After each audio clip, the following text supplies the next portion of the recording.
Episode pertama berakhir dengan Junmo mengamuk di restoran milik Gichul dan ingin bertemu dengannya. Di episode kedua, kita akan melihat Junmo dikeroyok oleh anak buah Gichul. Daripada terlalu banyak spoiler, mari kita lanjutkan ceritanya.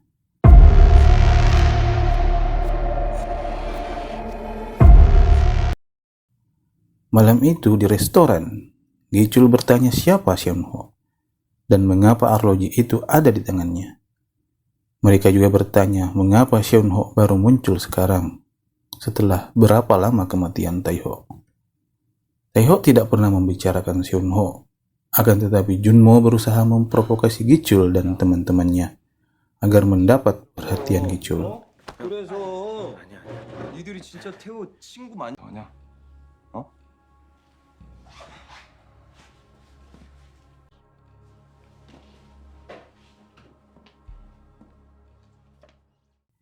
Gichul lanjut bertemu dengan ayah Taeho dan menanyakan tentang sepupu Taeho, yaitu Seonho. Ayah Taeho memberitahu Gichul bahwa putranya memang sangat dekat dengan Seonho dan dibesarkan bersama. Ayah Taeho juga mengembalikan uang kompensasi yang diberikan Gichul dan meminta untuk berhenti berkunjung.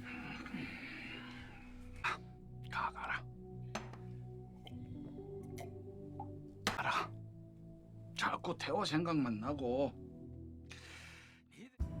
Junmo kemudian muncul di kantor Gichul. Pemimpin geng tersebut memberikan sejumlah uang kepada Junmo 아무리 가족이라고 agar tidak pernah muncul lagi. 알겠냐? Junmo sebagai Seonho menolak mengambil uang tersebut, 모아서 받고 갈 줄. bahkan menyumpahi pemimpin geng tersebut. Saat hendak pergi, beberapa preman menghadang Junmo. 이 새끼는 또 이지랄이네.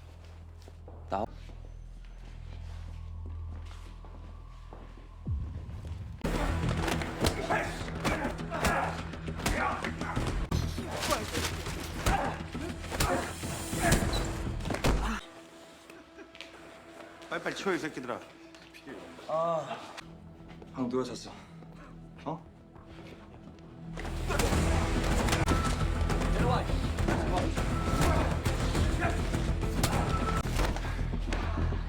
Perkelahian pun tak terhindarkan. Tapi Junmo berhasil menjatuhkan beberapa preman tersebut. Gichul yang melihatnya terkesan dengan keterampilan bertarung Junmo.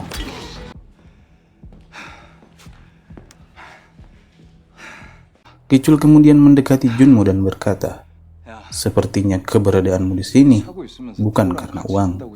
Junmo memberitahu Gichul bahwa dia ada di sini untuk membalas kematian sepupunya, yaitu Taeho. 내가 Ia berjanji akan kembali dengan membawa kepala pria yang membunuh Taeho. Di sebuah ruangan, dua teman Gichul mendiskusikan tentang Junmo. Salah satu menyarankan agar Junmo diajak masuk ke dalam geng karena dia memiliki kemampuan bertarung dan sepupu Taeho. Namun teman yang lain berkata bahwa mereka harus berhati-hati dan tidak mudah percaya kepada orang lain. Malam itu, Junmo menyebar sebuah kertas dan terlihat oleh anak buah Gichul. Mereka mengikuti Junmo dan mengetahui bahwa ia sedang mencari informasi tentang Sersanjang untuk membalas dendam sepupunya.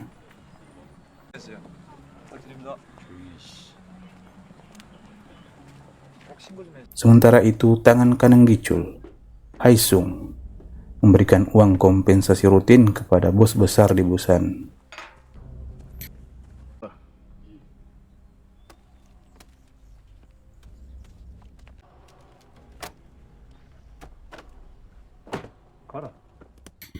Dia kemudian bertemu dengan Haidu, bawahan Sersanjang. Haesung mengatakan kepada Haidu bahwa Gichul berubah. Ia menganggap saya sebagai anak buah dan pembagian uang tidak adil. Haesung meminta Haidu untuk bergabung dengannya sehingga mereka berdua bisa mengalahkan Gichul dan menghasilkan banyak uang.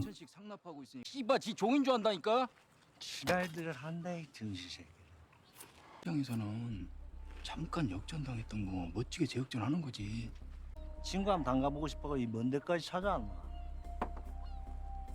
장되는데 그림 좀 크게 그리면서 살면 안 되겠냐? 장님한테는 Berpindah ke kota Busan, Haidu terlihat berbicara dengan bos besar, kemudian meminta izin untuk membunuh Gicul dan menawarkan uang 2 kali lipat dari yang dijanjikan Gicul.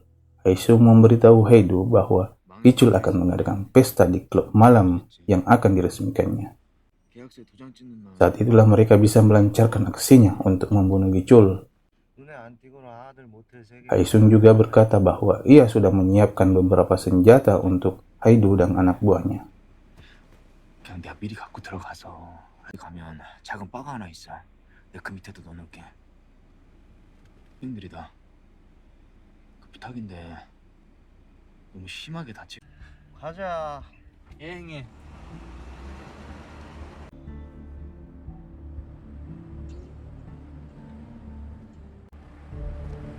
Malam itu, Gicul memanggil Junmo ke klub malam yang akan dibukanya. 태호를 위한 파티. Junmo datang bersama sang kapten, 아이 정신 나가. dan sang kapten menunggu di luar klub untuk berjaga-jaga. Junmo masuk ke dalam untuk bertemu Gicul. Tiba-tiba, Haidu dan anak buahnya muncul. Tapi Gicul tidak kaget, malah memberitahu Junmo bahwa mereka adalah anak buah Sri Sanjang yang membunuh Taiho.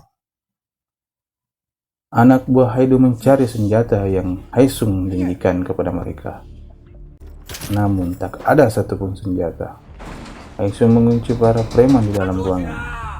Dan Haidu menyadari bahwa mereka telah jatuh ke dalam perangkap Gicul. Semua anak buah Haidu menyerang Gicul dan Junmo. Namun mereka berhasil melawan.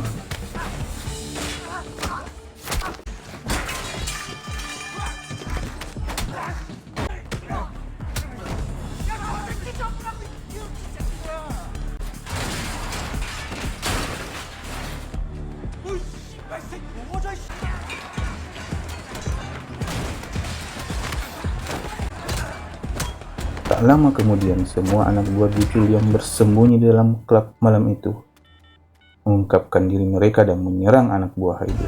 Di luar, sang kapten semakin mengkhawatirkan Junmo dan mempertimbangkan untuk menelpon polisi. Dia mengambil foto orang-orang yang keluar masuk klub itu untuk digunakan sebagai bukti di masa depan. Untuk meyakinkan Gicul dan gengnya, Junmo menghajar Haidu.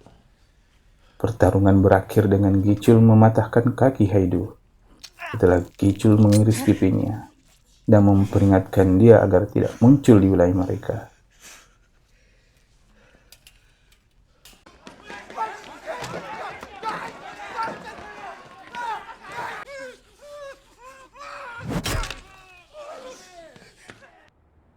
나한테 친형제나 다름없었다.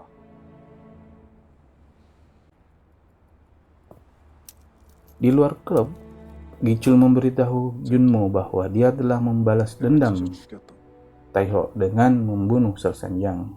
Gicul kemudian menelpon bos besar dan mencaci makinya karena mengkhianatinya.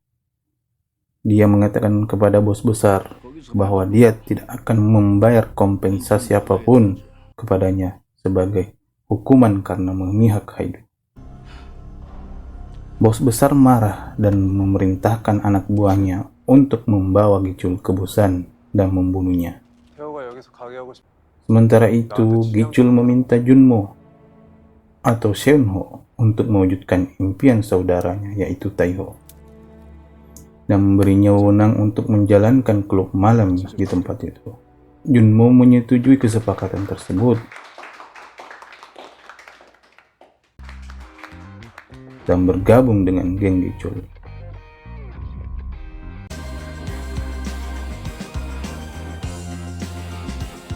역삼동 여기까지만 우리 구역이에요. 밖으로 넘어가면 안 돼. 주인이 다 따로 있으니까. 그래서 사고 난 거, 저렇게 Dianggap sebagai junior, dia diperintahkan untuk berlatih dengan anggota termuda kedua dari geng tersebut. 사람이 형이지 뭐. 나십니다. Sebagai bagian dari geng Gicul, Junmo bertugas berpatroli di wilayah itu.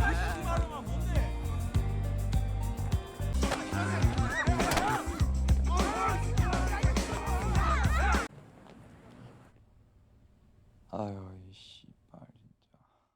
형님 나 좀 잘 테니까. Di sini Junmo terlihat 불러줘요. lelah dan memberitahu sang kapten bahwa dia sudah muak berpatroli seperti polisi.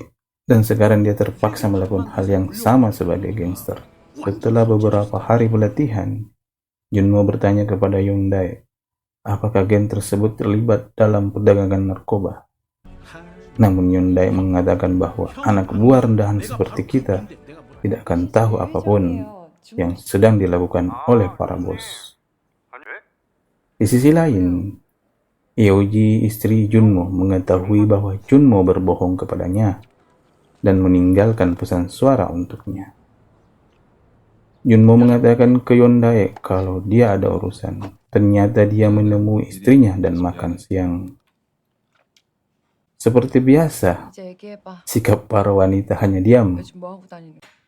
Junmo memberitahu Yuji bahwa dia terlibat dalam operasi penyamaran dan sekarang bergabung dengan kelompok gangster. Sebelum mereka bisa mendiskusikan hal ini, Gichul dan temannya muncul di tempat itu. 아 여기는 Gichul mengenali Yuji sebagai teman SMA-nya, dan kedua teman Gichul juga mengenali Yuji. Junmo memperkenalkan Yuji sebagai teman masa kecilnya. 지금은 어디 소속이에요? 서울 경.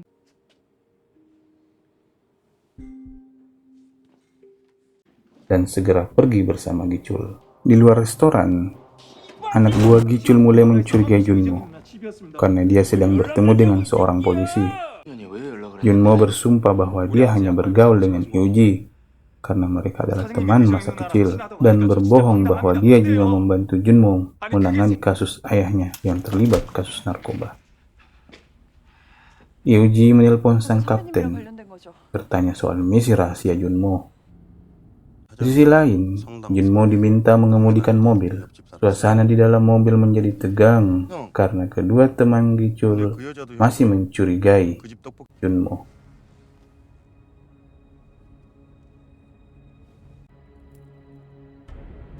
Dan mengatakan bahwa Yuji adalah cinta pertama Gichul. 고등학교 때 성당에서 본. Terlebih lagi Gichul mengeluarkan kalung di lehernya yang sama persis milik Yuji, istrinya. Wah, makin seru aja nih guys. Lanjut part 3 ya.